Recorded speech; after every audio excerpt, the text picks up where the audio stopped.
What if a simple change could improve your mental health and well-being without even knowing it?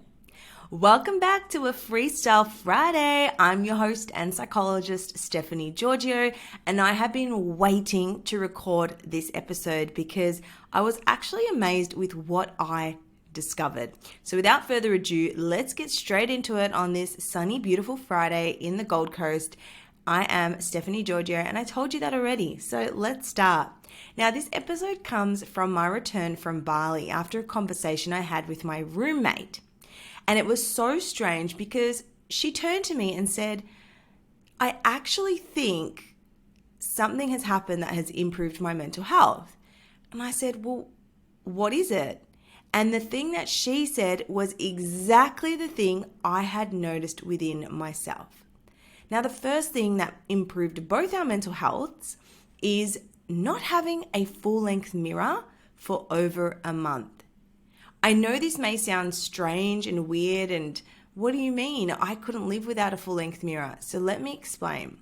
So when I first went to Bali, I stayed in a particular location that didn't have a full-length mirror, and I was shocked. It was absurd. I am so used to having a mirror just to check how you look before you go out. And there wasn't one. I actually gave them feedback because they asked for it. They're like, oh, do you have any feedback? And I said, look, I love this. It's great. You guys are so friendly, but it would just be good if there was a full-length mirror because we are so conditioned to use full-length mirrors. And then it got me thinking about it. And when I then moved into where I was staying for the retreat to educate, that had a full-length mirror and I sort of forgot about it. Then when I moved into the villa with my roommate, we never had this, and we were asking our landlord, hey, can we get a mirror?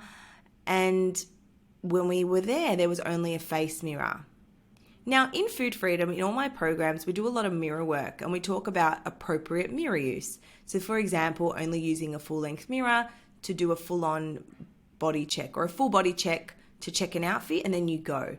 What we don't recommend or condone is looking in the mirror naked, scrutinizing your stomach, scrutinizing your legs, just looking at one part, talking negative about yourself in the mirror, gazing for a long period of time at your face.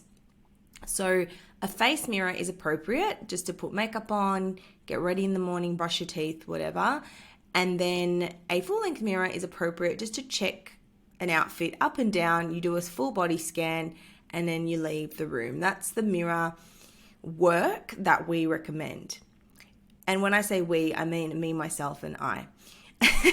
So it was so strange because we both agreed that at the end of the 4 weeks of being together, our mental health improved by not having a full-length mirror. Now, let me just preface this by saying my friend and I both have pretty good mental health. She's had mental health struggles in the past. I've had an eating disorder in the past and body image issues in the past. And we were in a really good place. We're both in a good place, but we didn't think we could be in an even better place. And I'm thinking, why did this change for us? What did it change? And I worked it out. It reduced our rumination or our thoughts about our appearance because we could not see ourselves properly. So we didn't have any negative thoughts before going out, such as, oh, I look fat, or this top doesn't fit, or I should wear a new skirt. We literally only relied on each other for feedback, and it was always positive.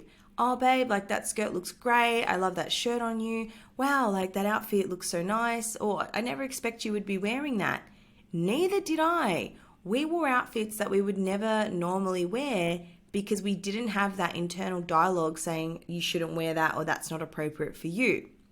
Our internal brain didn't have the opportunity to criticize ourselves because we couldn't see what we look like.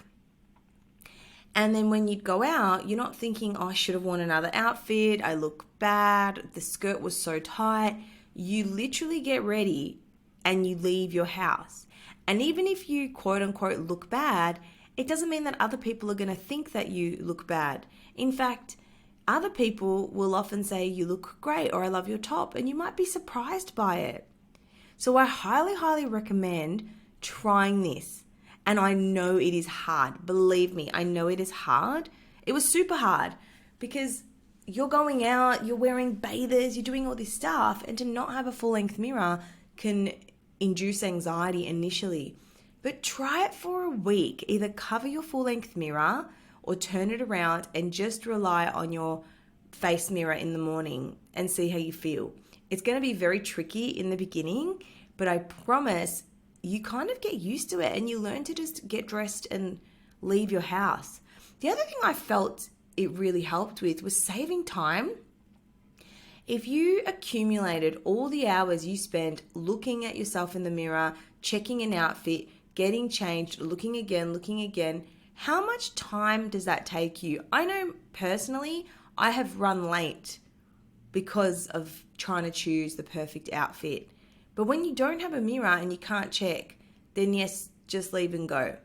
And look, in extreme circumstances, I did use my phone. I did put the camera on and I just set it up just so I could have a quick look. So don't worry, in extreme circumstances, if you need a quick glance, you can use your phone, but try not to. I maybe only did this twice.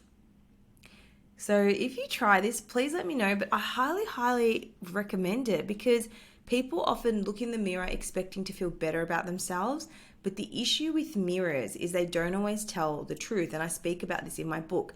A mirror is a reflection of a kind of mini condensed version of you, and it is a projection of your perception. So if you look in the mirror and you're having a bad body image day and you think, oh, I feel so bloated, I feel so fat. When you look in the mirror, what you are going to perceive is actually going to be worse.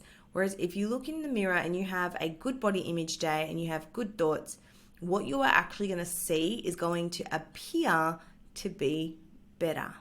So think about this, give it a go and let me know how it works for you. Even just do a day.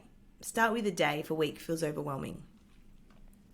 The second thing that unexpectedly improved my mental health was, get ready for this, I don't believe I'm going to say this, wearing no makeup.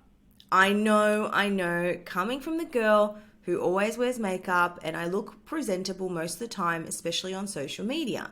I've just always been used to having something, whether it's eyelash, mascara, eyeliner, eyebrows. Now, my roommate actually invented this concept called face freedom. It happened one night when we were going out and we were actually going to a beach, a pool party. So it's a daytime to nighttime event and people get done up to the max for these events. There's a mixture of people. There are people who are just swimming, who don't care. There's people who wear, dressy outfits. There's people who wear their bathers.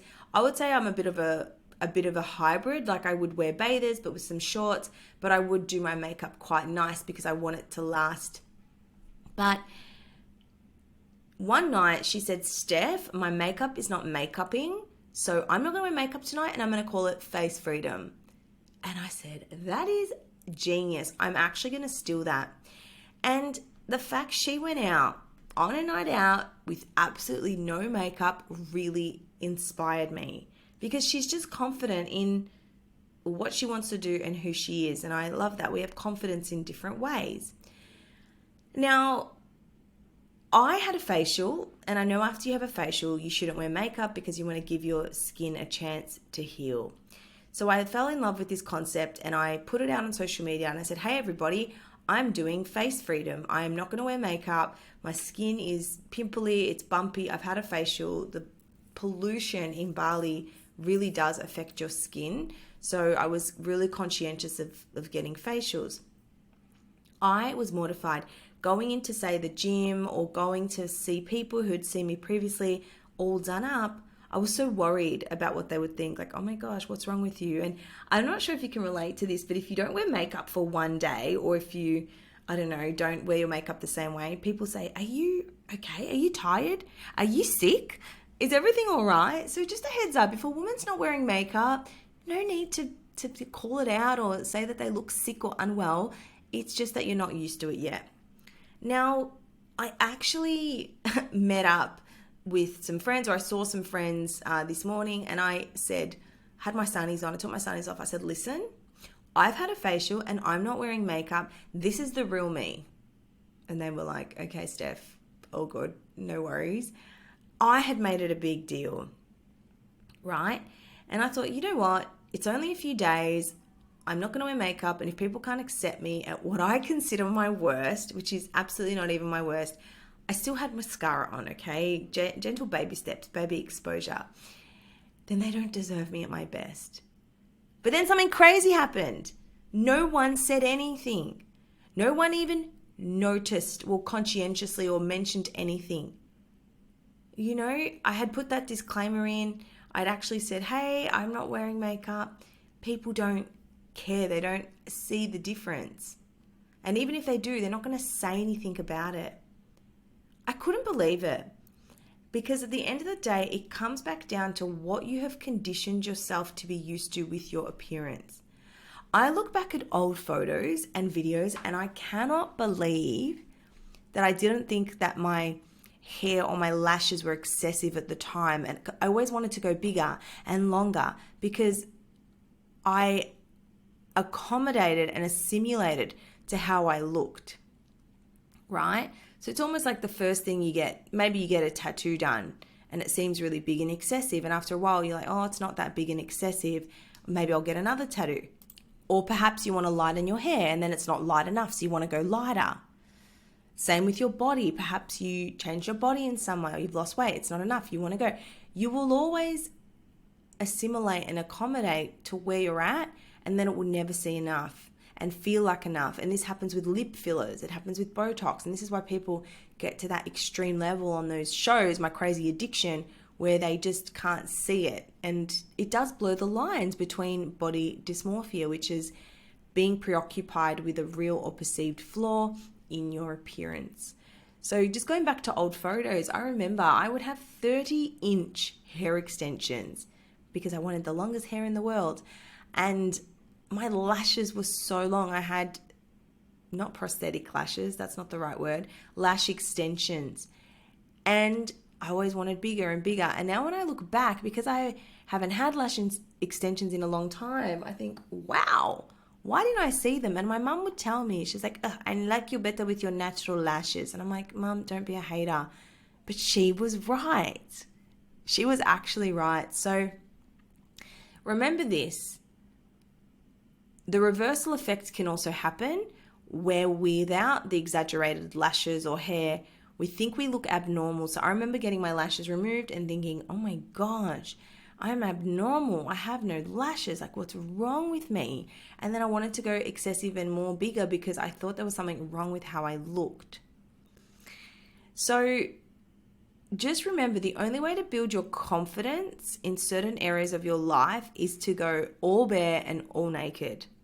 Yeah, if you want to build your confidence in a bikini, you have to wear the bikini. You can do this gradually, and I speak about this in my body image episode. Same with the lashes. You have to just go no lashes, or maybe you can reduce the size of the lashes you're going.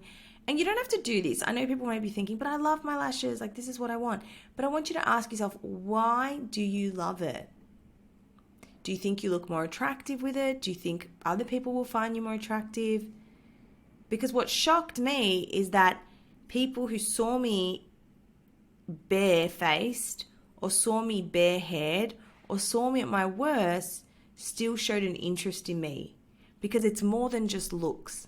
And every guy I spoke to, every person I met was like, I'm looking for something more meaningful, looks don't last, da da da da. And these were just conversations with friends. So remember, the only way to really build your confidence and your sense of self is to do the things you are currently doing or not doing, which is the opposite. That was confusing, but essentially expose yourself to the thing that you want to be confident to do, such as wear no makeup, because it's going to prove your brain wrong that I need to wear this to be perceived a certain way. It's really not true. And it is so freeing once you do it. It really is. Okay, number 3. The third thing that improved our mental health, or my mental health, or just made me feel good about myself, was saying no to things that didn't align with who I want to be and my goals, even though it might have seemed out of the ordinary to others. So for example, I would leave nights out at 10 o'clock or 9 o'clock and be super proud of it because it was my choice. I value 7 to 8 hours of sleep, and I value my 7 a.m. food freedom calls on a Saturday.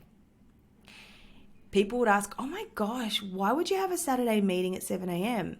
And I would say, why not? This is who I am and I love it. I actually couldn't think of anything worse than being hungover. It looked awful seeing people in these depleted dopamine states the next day by the pool. Like, what's wrong? How are you? What's going on? And I felt like this person that was high on life. And this isn't to put down hangovers. This isn't to put down nights out. I definitely had some fun nights out. But it's just to emphasize that you don't have to go with the crowd. The next time someone says, you're boring, you've changed, have a night out, I think it makes more sense to not want to feel like crap the next day. But then do you know what happens? People actually learn to accept this about you and not expect it of you. When they know you can't have your arm twisted, when they know that Steph's that girl that goes home early. I was known as the girl. I was known as the girl who didn't party. I was known as the girl who didn't stay out late. I was known as the girl that was always jumping on my socials because it was important to me, because that is aligned with who I am and what I want to be. And I'm not fake. I'm not pretending. I'm not, getting wasted till early hours of the morning. That's not what I promote. It's not who I am. It's not what I'm about. So the point of this is to just reflect on, are you doing things that don't align with who you want to be and your goals? Right?